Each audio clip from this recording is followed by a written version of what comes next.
자, 시사용어로 같이 한번 살펴보도록 하겠습니다.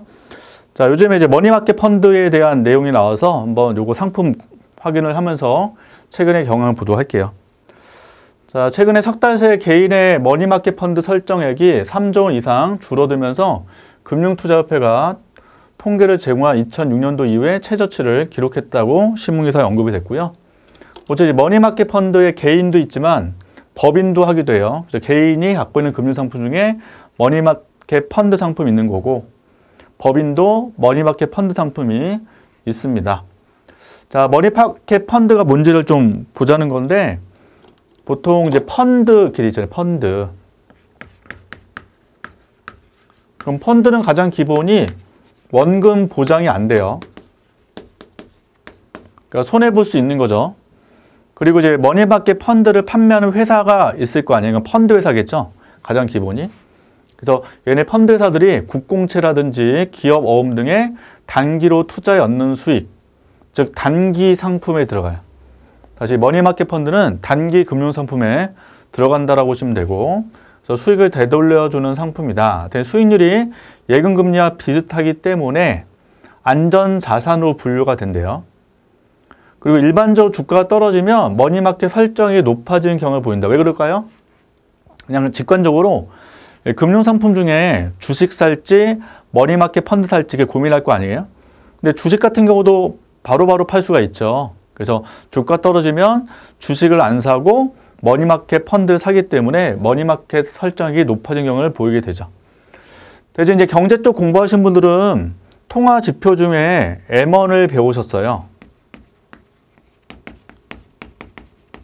M1. 그래서 M1 들어가는 게 뭐 현금, 요구불 예금, 그리고 마지막이 수시, 입출식, 저축성, 예금 이렇게 있는 거죠. 그래서 수시로 넣었다 뺐다 가는 저상품인데 여기에 들어간 상품 중에 하나가 머니마켓 펀드가 들어갑니다. 요거 말고도 뭐 MMDA 등도 있거든요.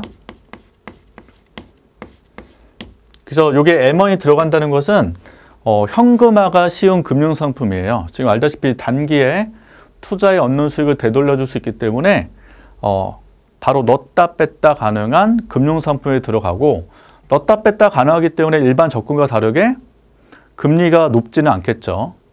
그래서 일반 예금금리와 비슷하고 나와 있는 겁니다. 그래서 이 M1이라는 상품 배웠을 때 머니마켓 펀드라는 개념을 배우셨고, 그럼 최근에 왜 머니마켓 펀드 상품이 줄고 있냐라는 거를 알 수 있다시피 금리가 올라가기 때문에 그래요. 자, 이유 보시면 최근에 급격한 금리 인상으로 예금금리가 높아지고 있죠. 그래서 가끔 이제 길거리 보시게 되면 은행 쪽에서 뭐 4에서 5%, 6% 이렇게 금리를 준단 말이에요. 그럼 머니마켓 펀드 상품을 살 필요 없는 거죠. 예금금리 높아지면 예금이나 또는 적금 상품들에 가입하는 게 훨씬 더 유리하기 때문에 머니마켓 펀드를 뭐하고? 팔고 예적금을 가입하고자 하는 거죠. 그래서 머니마켓 펀드에서 빠르게 자금이 유출되고 있고요. 시중은행 금리가 연 3에서 4%를 넘어서다 보니까 굳이 머니마켓 펀드를 사용할 필요가 없어진 거죠. 최근에 이제 기준금리가 쭉 올라가면서 예금금리, 적금금리, 대출금리, 대금 다 올라가고 있는 추세입니다. 그래서 펀드 평가사 FN 가이드에 따르면 최근 3개월 머니마켓 펀드 수익률이 0.65%에 불과하대요. 3개월짜리가. 1개월은 0.23%. 되게 낮죠. 요즘에 예적금 금리보다. 그러니까 이게 수익이 낮다 보니까 사람들이 대체 상품을 찾는 수가 없는 거고, 그래서 머니마켓 펀드 상품을 팔고 다른 예금과 적금에 사람들이 가입을 하고자 한다라고 이해할 수 있습니다. 자, 머니마켓 펀드와 대응되는 금융상품들이 있어요. 그래서 유명한 게 MMDA, 그다음에 CMA 이런 게 있죠. 그래서 보통 세 가지가 대체 상품에 들어갑니다. 머니마켓 펀드, MMDA, 그리고 CMA 이렇게. 첫 번째 1번 보시면 시장금리부 수시 입출식 예금, 아까 이제 M1에 MMDA 들어간다고 말씀드렸죠. 시장금리가 부여되어 있는 수시로 넣었다 뺐다 가능한 예금 상품이기 때문에 은행에서 만들었어요. 은행 쪽에서. 그래서 단기 금융 상품이다. 가입 시 적용된 금리가 시장 금리의 변동에 따라서 결정돼요. 그래서 시장 금리가 쭉 올라가면 MMDA 금리도 올라가기 때문에 요 MMDA도 일반적인 뭐 예금보다는 금리가 약간 높은 상품으로 좀 볼 수 있고요.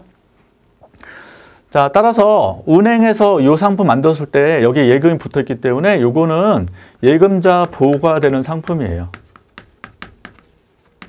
예금자 보호가 된다. 그래, 두 번째 CMA, 어음관리 계좌라고 하는데 요거는 알다시피 이제 증권사 쪽에서 많이 운용하고 있죠. 또 증권사에서 CMA 상품을 팔고 있는데 여기 고객이 예치한 자금을 국공채 등에 투자해서 그 수익을 고객한테 돌려주는 금융상품이 되고 입출금이 또 자유롭죠. 동일하게. 그리고 단기 금융상품의 투자이기 때문에 하루만 맡겨도 이자가 지급된다는 특징이 있습니다. 그래서 사람들이 이제 비교하는 거예요. CMA하고 MMDA하고 머니마켓 펀드하고 아까 얘기한 예금금리하고 뭐 적금금리 이런 것들을 비교해서 금리가 높은 쪽 상품을 사람들이 사고자 노력을 하겠죠. 근데 최근에 예금 쪽 금리가 높아지다 보니까 사람들이 이쪽에 돈이 많이 쏠린다라고 이해할 수 있고요. 이런 상품들은 좀 덜 팔릴 수도 있는 겁니다. 그래서 최근에 이제 머니마켓 펀드 이슈가 있다 보니까 한번 내용을 살펴봤어요.